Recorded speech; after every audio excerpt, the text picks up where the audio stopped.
할렐루야, 할렐루야. 하나님께서 우리와 함께 하십니다.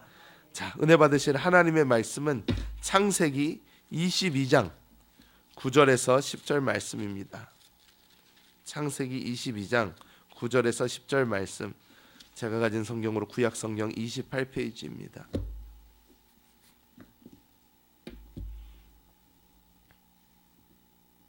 창세기 22장 9절에서 10절 말씀 한 목소리로 합독하겠습니다. 하나님이 그에게 일러주신 곳에 이른지라 이에 아브라함이 그곳에 제단을 쌓고 나무를 버려놓고 그의 아들 이삭을 결박하여 제단 나무 위에 놓고 손을 내밀어 칼을 잡고 그 아들을 잡으려 하니. 아멘. 저는 오늘 이 말씀을 가지고 시험을 통해 완전해지는 삶, 이러한 제목으로 하나님의 은혜를 나누겠습니다. 우리가 하나님의 말씀을 쭉 읽다 보면 그 말씀 중에 하나님의 큰 시험을 통과한 많은 사람들을 볼 수 있습니다. 그런데 그 시험을 통과한 사람 중에서 아브라함의 이야기를 하지 않을 수가 없습니다. 아브라함은 이스라엘 민족에게 굉장히 중요한 사람입니다. 보통 어떻게 불리냐면 히브리인의 조상이라고 불립니다. 강을 건넌 사람들, 하나님께서 인도해낸 그 사람들의 조상, 아브라함이 그 시초라고 말을 할 수가 있는데, 이 아브라함을 통해서 이스라엘 민족이 이제 태어나게 됩니다. 그래서 이 아브라함을 믿음의 조상 이렇게 부르는데요. 오늘 말씀은 아브라함이 75세 때 고향 땅을 떠납니다. 하나님을 떠나서 25년의 세월을 통해 여러 고난을 겪어요.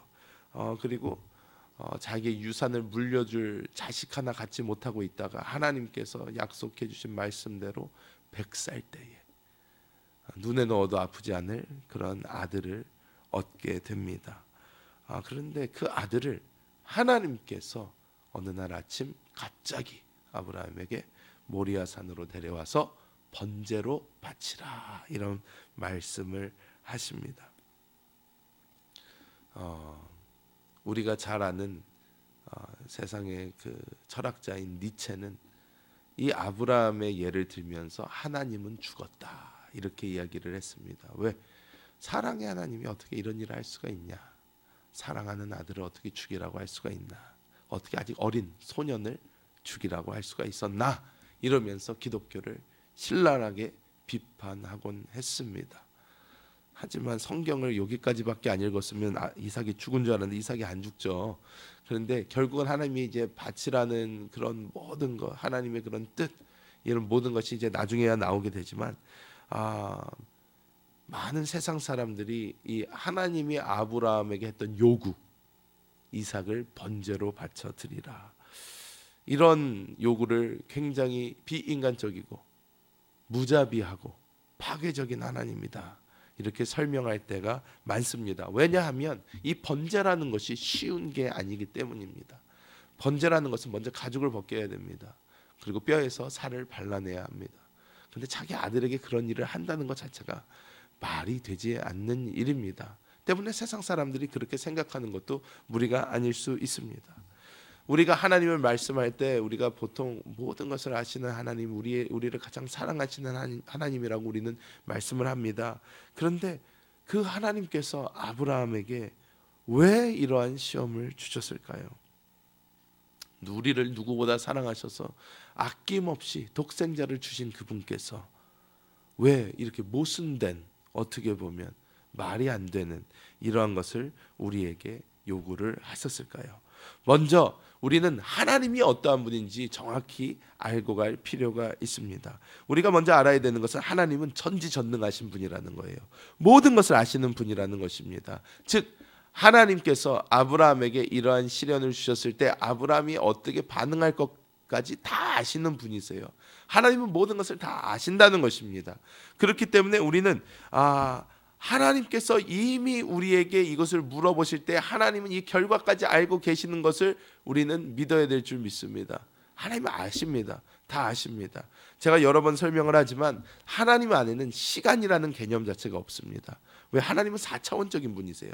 그렇기 때문에 4차원 공간에는 시간의 개념이 없습니다.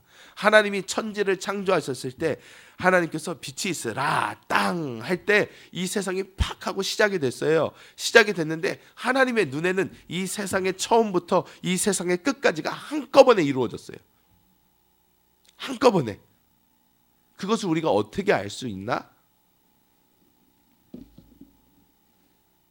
이것으로 알 수가 있어요. 왜 이것으로 알 수가 있나? 처음을 보면 창세기에 뭐가 나와요? 천지창조가 나와요. 요한계시록에는 무엇이 나옵니까? 세상이 어떻게 끝나고 새하늘과 새 땅, 새 예루살렘이 어떻게 임하며 영원한 하나님의 나라가 어떻게 세워지는지 요한계시록에 말씀해 주고 있어요. 즉 세상의 시작서부터 세상의 끝까지의 모든 이야기가 이 성경 안에 담겨 있다는 것입니다. 이것이 이루어지기 위해서는 이것을 한꺼번에 본 사람이 필요합니다. 그것이 바로 우리 하나님이십니다. 그렇기 때문에 하나님에게는 시간적 개념이 없습니다. 즉 하나님께서는 빛이 있으라 했을 때 아브라함의 사건도 이미 일어났어요. 우리가 겪고 있는 지금 모든 시험도 이미 벌어진 일이라는 것입니다. 이미 그리고 끝난 일이에요. 하나님의 눈에는. 그렇기 때문에 우리는 하나님은 모든 것을 아시는 분이라는 것을 우리가 먼저 알고 있어야 한다는 것입니다. 그리고 두 번째로 우리가 알아야 되는 것은 하나님은 또 사랑의 하나님이시라는 것입니다. 하나님께서 우리의 죄를 사해 주기 위해셔서 하나님께서 직접 육신을 입고 이 땅에 오셔서 몸 찢기시고 피 흘리심으로 우리의 모든 죄를 용서해 주셨어요. 그런데 저희가 날마다 간과하고 있는 사실이 있습니다. 무엇이냐면 성경에 이렇게 말씀합니다. 우리가 아직 죄인 되었을 때에 이렇게 시작을 해요. 우리가 하나님 앞에 착하게 살고 있을 때에 이렇게 말씀하지 않습니다. 우리가 아직 죄인 되었을 때에 이렇게 얘기를 합니다. 여러분 우리가 하나님 앞에 온전하다고 누가 말할 수가 있겠습니까? 단 한 사람도 없습니다. 이곳에 있는 단 한 사람도 하나님 앞에서 당당하게 나는 온전합니다, 완전합니다 말할 수 없습니다. 우리는 정말로 죄 많은 사람들입니다. 우리 스스로 다른 사람을 평가하거나 판단할 수 있는 어떤 우리에게 그런 의의가 없습니다. 왜? 우리 스스로도 그렇게 못 사는데요. 그런데 우리가 어떻게 남을 판단하겠습니까? 그런데 우리는 날마다 착각하면서 산다는 거예요. 내가 착하기 때문에, 내가 그래도 잘났기 때문에, 내가 그래도 뭔가 있었기 때문에 하나님이 나를 예뻐하시고 나를 사랑하셔서 나를 구원해 준 게 아니실까? 아닙니다. 아니에요. 전적인 하나님의 은혜입니다. 전적인 하나님의 은혜예요. 하나님이 우리가 죄인 되었어도, 우리 이쁜 구석 하나도 없어도, 우리는 죄인이어도 하나님의 일방적인 은혜로 우리를 구원해 주신 거예요. 하나님은 그렇게 우리를 사랑하는 분이라는 것입니다. 하나님 너무너무나 우리를 사랑하는 분이세요. 제가 저희 자녀들을 훈육을 합니다. 훈육을 하고 엉덩이도 때려주고 합니다. 그런데 저희 자녀들을 이렇게 키우면서 제가 늘 하는 말이, 저 오늘 아침에도 새벽에 제가 이제 새벽 예배를 참석하기 위해서, 저는 이제 수원에 살기 때문에 오늘 또 눈이 왔더라고요. 그래서 그 아침에 일어나서 새벽 2시 정도 이렇게 핸드폰을 보니까 대설주의보, 그러면서 대설주의보가 내렸더라고요. 그래서 아이고 큰일 났다, 빨리 해야 되겠구나, 오늘은 좀 더. 그래서 빨리 좀 준비를 하고 좀 빨리 이렇게 나왔는데요. 새벽 3시 좀 3시 좀 넘어서 이렇게 집을 이렇게 나오는데, 갑자기 제가 집을 나오려고 거실을 이렇게 지나갔는데, 저희 집은 거실에서 다 온 가족이 같이 잡니다. 그래서 거실에 이렇게 거실을 지나갔는데 갑자기 뒤에서 아빠 안녕히 다녀오세요 그러더라고요. 그래서 제가 깜짝 놀라가지고 누구야 그러고 봤더니 저희 둘째가 깨가지고, 둘째가 저한테 인사를 하는 거예요. 아빠 안녕히 다녀오세요. 그래 인사를 하는 거예요. 그래서 제가 둘째를 이렇게 둘째한테 가서, 아빠가 너를 얼마나 사랑하는지 알지? 아빠 너 너무너무 사랑해. 넌 최고야. 넌 정말 멋있어. 그런 다음에 막 뽀뽀해주고 막 이뻐해 준 다음에, 그 다음에 제가 그랬어요. 아빠가 어저께 너한테 화를 많이 내서 미안하다. 그러면서 자, 아빠한테 어저께 많이 혼났지만 아빠가 너 그래도 사랑하는 거 알지? 그때 안 돼요. 괜찮대요. 그래가지고 아 그래 착하다 그런 다음에 이렇게 나왔어요. 그런데 늘 저는 얘기를 해줘요. 혼나도 뭘 해도 그래도 아빠는 널 사랑한다. 넌 사랑한다. 넌 그래도 내 딸이고 내 아들이야. 늘 얘기를 해줍니다. 우리 부모님이 우리를 막 혼내실 그 당시에는 어떻게 생각을 많이 합니까? 아유, 우리 부모님은 날 미워해, 날 사랑하지 않나 봐, 날 별로 좋아하지 않는 게 분명해. 우리 어린 자녀들이 크면서 그렇게 다 생각하고, 여러분도 어렸을 때 그러셨잖아요. 어떡합니까? 아버지한테 맞고 나면, 야, 난 주워 온 게 분명해, 어떻게 친아버지가 날 저렇게 때릴 수가 있나 막 그러면서 그런 일들이 다 있단 말이에요. 그런데 어떻게 해요? 우리가 커보니까, 우리가 자식을 낳아보니까 어떻습니까? 정말 사랑해요. 정말 사랑해서 때릴 때도 마음이 아파요. 그런데 어떡합니까? 잘 커야 되니까, 올바로 가야 되니까 훈육할 수밖에 없는 것입니다. 그렇기 때문에 우리가, 하나님은 우리를 정말 사랑하시고 우리를 최고로 사랑하시는 분이시라는 것을 우리가 늘 마음속에 안고 있어야 될 줄 믿습니다. 그리고 우리가 또 알아야 되는 것은, 하나님은 괴팍하고 이상한 하나님이 아니라는 거예요. 하나님은 괴팍하고 이상한 하나님이 아니라는 것입니다. 하나님, 우리가 고난 당하는 것을 보면서 아유 즐거워하고 기뻐하고, 야, 네 한번 당해봐라, 이러는 하나님이 아니라는 것입니다. 우리는 하나님을 이상한 하나님으로 생각할 때가 너무나 많아요. 우리가 고난받을 때마다 하나님 왜 그러세요 도대체? 그렇게 물어볼 때마다 우리는 하나님 이상한 하나님 만드는 것입니다. 하나님 나한테 어떻게 그러실 수가 있어요? 그럴 때마다 하나님을 이상한 하나님 만드는 거예요. 왜? 하나님 우리가 고난받는 거 좋아하지 않으세요. 우리가 레위기 20장 2절을 보면요, 하나님이 뭐라고 하시냐면, 절대로 자식을 갖다가, 아이를, 어린애를 갖다가 뭐 불구덩이에 넣거나 제물로 바치거나 이런 짓 하지 말라고 하나님이 아주 엄명을 내리십니다. 이때가 모세 시대니까 당연히 아브라함의 시대보다 후세대예요. 그런데 하나님의 이삭 때는 그러지 않으셨다가 모세 때 가가지고 그러셨을까요? 아니에요. 하나님 동일하신 하나님이신데 변하지 않는 하나님이세요. 그런데 그 하나님은 원래부터 그런 걸 즐겨 하시지도 않고 원하지도 않는다는 거예요. 하나님은 원래부터 그런 거를 좋아하지 않으신다는 것입니다. 하나님은 괴팍하고 이상한 하나님이 아닙니다. 하나님은 그냥 우리가 고난받는 것을 즐겨보시려고, 우리를 그냥 괴롭히시려고 우리에게 이상한 시험을 툭툭 던지시는 그런 하나님이 아니시라는 것입니다. 그렇다면 하나님이 이렇게 모든 것을 아시고, 하나님이 우리를 너무나 사랑하시고 하나님이 괴팍한 하나님이 아니라면 도대체 왜 우리에게 이런 시험을 주시는 것일까요? 그것은 우리의 성숙을 위함인 줄 믿습니다.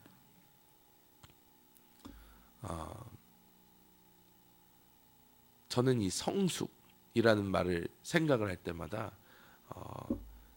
고난을 생각하게 되고, 고난을 생각할 때마다 운동을 생각을 하게 됩니다. 왠지 모르겠어요. 저한테 운동이 힘든가 봐요. 그래서 운동을 하면 너무너무나 힘들었던 그런 기억들이 있습니다. 제가 대학생 때 이게 미국에서 한창 유행해요. 대학생들만 되면 미국 대학생들은 다 똑같은 생각을 합니다. 남자 아이들은 몸이 이렇게 헐크처럼 커지는 것을 다들 꿈꿔요. 이렇게 몸이 아주 건장해지고 커지고, 미국 아이들은 이렇게 이소룡 같이 날씬하고 이제 근육질인 몸매를 싫어합니다. 이렇게 큰 몸매를 아주 선호를 합니다. 그래서 맨날 미국 대학교들은 이런 운동 시설들이 너무 잘 돼 있어요. 매일 밥 먹고 거기 가서 운동하고 또 운동하고 합니다. 그런데 그 운동을 하는 것을 보면요, 운동을 하면요, 그렇게 무거운 것을 들고 엿기 같은 것을 막 들고 그러면 몸이 어때요? 몸이 너무너무나 아파요. 근육통이라는 게 옵니다. 여러분 어떻습니까? 밖에서 막 갑자기 일 안 하다가 일 막 하면 근육통 때문에 밤에 잠을 못 자요. 교회 운동회, 한마음 체육대회 이런 거 하면 평소에 운동 하나도 안 하다가 줄다리기 한번 하고 나면 다음날 일어나지를 못합니다. 아이고 뭐 한 것도 없는 것 같은데 왜 이렇게 온몸이 쑤시나. 근데 무엇이냐면요, 한꺼번에 큰 힘을 이렇게 쏟게 되면 근육이 찢어집니다. 이 안에서 근육 손상 파열이 일어나요. 그런데 이것이 일어나면서 몸이 그것을 고치기 위해서 그것을 덮습니다. 새살로 이렇게 계속 새로운 근육이 덮여져요. 그래가지고 근육이 점점 커지는 거예요. 근육이. 그래서 큰 몸을 가지려면 무거운 거를 많이 이렇게 해야 됩니다. 무거운 것을 많이 해야지 많이 찢어지고 많이 고쳐져요. 그래서 몸이 점점 커지는 거예요. 그런데 그 벽에, 미국에 운동하는 곳에 모든 곳의 벽에는 똑같은 말이 붙어 있어요. No pain, no gain 이라는 말이 붙어 있어요. 무슨 말이냐면 고통 없이 얻는 유익이 없다는 거예요. 고통이 없다면 얻는 것도 없다는 거예요. 고통이 있기 때문에 얻는 것이 있다는 거예요. 무엇이냐? 운동을 할 때 너무나 힘들어요. 아파요. 심지어 아픈데 그것을 견뎌내야지만 원하는 몸을 만들 수가 있다는 거예요. 금이 어떻게 만들어지고 도자기가 어떻게 만들어지고 모든 것을 볼 때 모든 것은 굉장한 연단을 거치게 됩니다. 제가 한번 저희 장인어른께서 도자기를 만드시는데 도자기 만드시는 것도 몇 번 많이 구경을 했어요. 근데 직접 제가 학교 다닐 때 도자기를 만들어 본 적이 있어요. 만들어 본 적이 있는데 흙을요, 찰흙을 이렇게 가져다가 그 흙을요 어마어마하게 주물러요. 계속 주물러요. 그래서 제가 왜 이렇게 흙을 주물릅니까? 하고 물어봤더니 흙 안에, 진흙 안에 공기방울이 있으면 안 된대요. 공기방울이 하나도 없어야 된대요. 이 흙 안에 공기방울이 있으면 이게 가마에 들어가면 공기가 팽창하면서 터져버린대요. 그래서 이게 작품이 나올 수가 없는 거예요. 계속 흙을 반죽하고 반죽하고 또 반죽하고 또 반죽하고 또 반죽해서 모든 공기방울이 밖으로 다 나오게 만들어줘야 된다는 거예요. 계속 그렇게 반죽할 때 흙은 기분이 좋겠습니까? 왜 이렇게 주물러? 가만히 좀 냅둬. 많이 먹었다 아이가. 그러면서 이렇게 굉장히 좀 그만 좀 해주세요 할 것 같은데 계속 치대는 거예요. 왜? 공기방울이 없어야지 완벽한 작품이 나올 수가 있으니까. 쇠도 마찬가지예요. 계속 두드리고 물에 넣었다가 불에 넣었다가 계속합니다. 왜? 더 강한 철을 만들기 위해서, 모든 불순물이 빠져나가기 위해서 연단하고 단련하는 것입니다. 하나님께서 우리에게 주시는 이 모든 것은 어떤 것입니까? 우리의 성장을 위한 것이라는 거예요. 근데 여러분, 우리가 또 알아야 되는 게 있습니다. 하나님은 모든 것을 아시기 때문에 우리가 견딜 수 있을 만큼의 시험만 주세요. 나에게 지금 오는 시험이 센 것 같으세요? 그럼 여러분이 그만큼 자랐다는 것입니다. 여러분이 그렇게 성장하지 않았으면 하나님 그 시험 주시지도 않아요. 성장했기 때문에 그 시험 주신 것입니다. 아브라함의 인생을 보세요. 아브라함이 처음에는 조금만 이런 시험이에요. 조금만 시험이다가 갑자기 맨 마지막 시험으로 이삭 시험을 주신 거예요. 다 겪고 나서, 하나님을 다 알고 나서 아브라함이 이삭의 시험을 딱 받으니까 어떻게 해요? 묻지도 따지지도 않고 생각하지도 않고 아침에 일어나자마자 짐 꾸려가지고 아들 데리고 갑니다. 왜? 이제 아브라함은 아는 거예요. 시험의 답을 가지고 있는 거예요. 우리 하나님은 한다면 하시는 분이야. 우리 하나님은 준다면 주시는 분이시고 한다면 하는 분이시기 때문에, 제가 옛날에 담임 목사님께 이러한 되게 무서운 말을 들었어요. 담임 목사님이랑 이렇게 성경 공부를 하다가 담임 목사님께서 저한테 물어보시더라고요. 그때 당시 저는 학생이었는데, 너 생각에는 왜 아브라함이 이삭을 드렸을 것 같냐, 이렇게 물어보시더라고요. 그래서 뭐 믿음의 조상 아니겠습니까?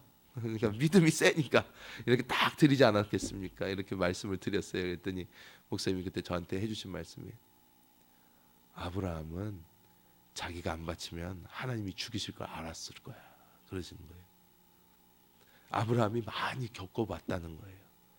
하나님이 가져가시고자 하시면 막을 자가 없다는 걸 아는 거예요. 하나님은 하신다면 하시는 분이라는 걸 알았다는 거예요. 그렇기 때문에 아브라함은 하나님이 이삭을 줘라 그랬을 때 하나님이 원하시면 무조건 가져가시니까 내 손으로 하는 게 속이 편하다, 데리고 가는 거예요. 그러면서 마음속에 뭐라 그래요? 이따 히브리서에 보면 나중에 뭐라 그래요? 하나님이 죽은 자 가운데서라도 이삭을 살리셔가지고 자손을 낼 것을 아브라함 믿고 있었던 거예요. 하나님은 무조건 하시는 분이에요. 왜? 하나님 약속하셨어요. 내 아들 이삭으로부터 자손들이 이제 나올 거라고 그랬는데, 이 시간 내가 죽여버리면 어떻게 나올 거예요? 하나님이 얘라도 다시 살리더라도, 어떤 수를 써서라도 하나님은 다시 이삭을 만들어서 나에게 다시 주실 거야. 하나님은 가능하셔. 이 정도로 아브라함이 성숙해 있었기 때문에 하나님께서 이 시험을 주실 수 있었던 것입니다. 여러분, 지금 여러분 앞에 시험이 다가올 때가 있습니다. 그 시험이 여러분한테 지금 힘들 수 있고 어려울 수도 있어요. 와, 하나님 어떻게 나한테 이런 거를 주세요? 감당하기가 힘듭니다. 아니요, 감당할 수 있습니다. 있기 때문에 주신 거예요. 여러분 꼭 성공하시기 바랍니다. 성공하셔야 됩니다. 여러분이 그 시험을 통과하셔야 됩니다. 통과할 때 놀라운 영광을 보게 될 줄 믿습니다. 마지막으로 우리가 봐야 될 것은, 이 시험이 원하는 것은 우리의 힘이 강해지는 걸 원하는 것이 아니라는 것입니다. 이 시험을 통해서 하나님이 원하시는 것은 우리가 하나님께로 돌이키는 것입니다. 하나님을 붙잡는 거예요. 하나님을 의지하는 것이라는 것입니다. 모든 것은 우리를 죽이기 위함입니다. 나는 날마다 십자가를 진다고 이제 바울이 얘기를 했는데, 그것이 실제로 의미한 게 무엇이냐면, 여러분, 우리가 십자가를 생각하면요, 보통 사람들이 무거운 거를 생각을 합니다. 근데 십자가는요, 무거운 게 아니에요. 십자가는 죽는 거예요. 저 뒤에 있는 거는요, 이게 죽음의 상징이지 무거움의 상징이 아닙니다. 죽음의 상징이에요. 이거는 죽는다는 거예요. 나는 날마다 죽노라 하잖아요. 날마다 죽노라. 이게 무슨 말입니까? 나는 날마다 죽어야지만 내가 하나님을 붙잡을 수가 있어요. 더 이상 나를 의지하지 않고 하나님을 붙잡을 수 있는 것입니다. 하나님을 붙잡을 때 모든 것에 답이 나와요. 모든 것에서 구원 얻을 수가 있습니다. 모든 것에서 자유할 수가 있어요. 우리는 하나님을 반드시 붙잡아야 됩니다. 여러분, 모든 시험이 올 때 여러분의 힘으로 하려고 하지 마십시오. 어차피 안 됩니다. 여러분의 힘으로 하려고 그러면 안 돼요. 하나님을 바라보십시오. 전지전능하신 하나님, 모든 것을 하실 수 있는 하나님, 나를 가장 사랑하시는 하나님, 그 하나님을 바라보세요. 하나님이 분명히 이 일을 통해서 나에게 성장을 주실 것이고, 이 일을 통하여 나는 한 걸음 더 그리스도 예수의 형상을 닮아갈 것이고, 이 모든 것을 통하여 나는 하나님께로 한 걸음 더 나아갈 것이다. 우리 마음속에는 분명한 믿음이 있어야 될 줄 믿습니다. 우리가 십자가를 받아들이면요, 우리 삶에는 큰 변화가 일어납니다. 큰 변화가 일어납니다. 우리가 십자가를 온전히 받아들이기 전에는 우리는 이 땅을 위해서 삽니다. 무엇을 먹을까, 무엇을 입을까, 무엇을 마실까 걱정하면서 삽니다.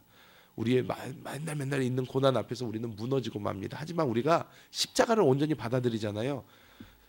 죽는 사람은 무서울 게 없습니다. 그리고 죽은 사람은 더 무서울 게 없습니다. 저는 번지점프 같은 거 절대 못합니다. 스카이다이빙 꿈도 안 꿉니다. 하고 싶은 마음이 요만큼도 들지 않아요. 왜 비싼 돈을 주고 높은 곳에서 뛰어내리는지 이해가 안 갑니다. 이해가 안 가요. 그런데 제가 만약에 죽으면 제 시체를 달아다가 우주에서 떨어뜨린다고 해도 하나도 문제가 없습니다. 죽었으니까요. 뭔 상관입니까? 상관없어요. 무섭지도 않습니다. 왜 죽었습니까? 스카이다이빙 할 수 있어요. 죽은 사람은. 번지점프 죽은 김남직은 할 수 있습니다. 살아서는 별로 안 하고 싶어요. 근데 죽은 사람은 할 수 있어요. 죽은 사람은 뭐든지 할 수 있습니다. 죽은 사람은 욕도 먹을 수 있어요. 왜? 죽었는데 열 안 받아요. 죽은 사람 옆에 귀에다 대고 너는 참 나쁜 사람이야. 내가 너를 미워해. 그런다고 화납니까? 아니요. 죽었어요. 다 끝난 거예요. 우리 하나님 안에서 모든 걸 받아들일 수 있게 되는 것입니다. 십자가를 적용한다는 것은 우리가 모든 것을 주의 힘 안에서 감당해낼 수 있는 능력이 생기는 거예요. 지금 몸이 아파도 이 또한 지나가리. 주님, 영원한 천국이 내 안에 있습니다. 나는 어차피 이 땅을 위해서 사는 거 아닙니다. 이 몸뚱아리를 위해서 사는 거 아니에요. 주를 위해서 사는 것입니다. 주여, 지금 고난이 있지만 영원한 하늘나라 바라보면서 한 걸음 한 걸음 나아갑니다. 할렐루야, 하나님 영광 받으소서 하면 나가는 거예요. 지금 삶이 조금 힘들지만 주여, 어차피 이 땅에서 잘 먹고 잘 살라고 내가 사는 것이 아닙니다. 주여, 주님의 나라를 위해서 사는 겁니다. 주의 영광을 위해서 사는 거예요. 주님, 한 걸음 한 걸음 나아갑니다. 주여, 내 손 붙잡고 한 걸음 한 걸음 같이 가주세요. 어차피 이러다가 주님한테 가는 거죠. 뭐 두려울 게 없는 거예요. 무서울 게 없는 것입니다. 담대하게 나아갈 수 있는 것입니다. 말씀을 맺도록 하겠습니다. 어제는 대한민국에서 가장 큰 시험인 수능의 날이었습니다. 저는 처음 수능을 볼 때 너무 말이 안 된다고 생각을 했습니다.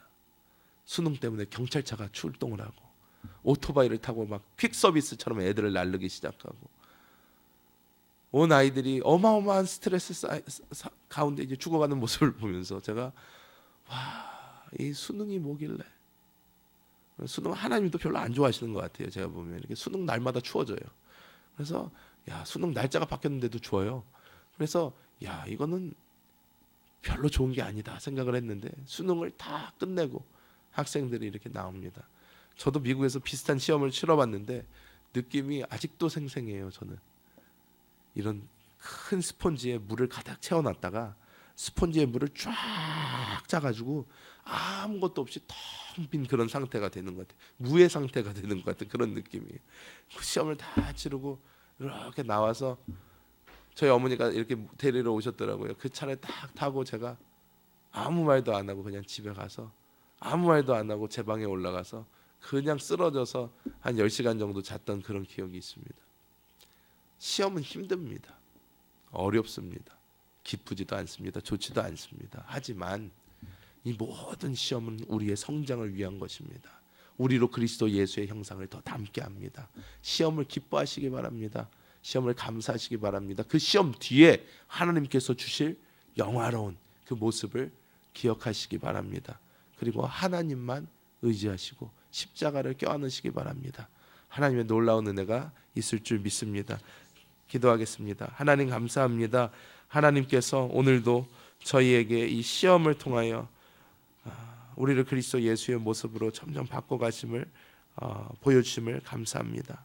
하나님께서 날마다 이 시험 가운데 우리가 주님을 바라보게 하시고 의지하게 하여 주셔서 하나님의 놀라우심을 보게 하여 주시고 아버지 이 시간 또 우리가 빈손으로 나오지 않고 하나님께 정성스럽게 예물 가지고 나왔습니다. 이 예물도 받아주시고 하나님의 나라와 영광을 위하여 사용하여 주옵소서.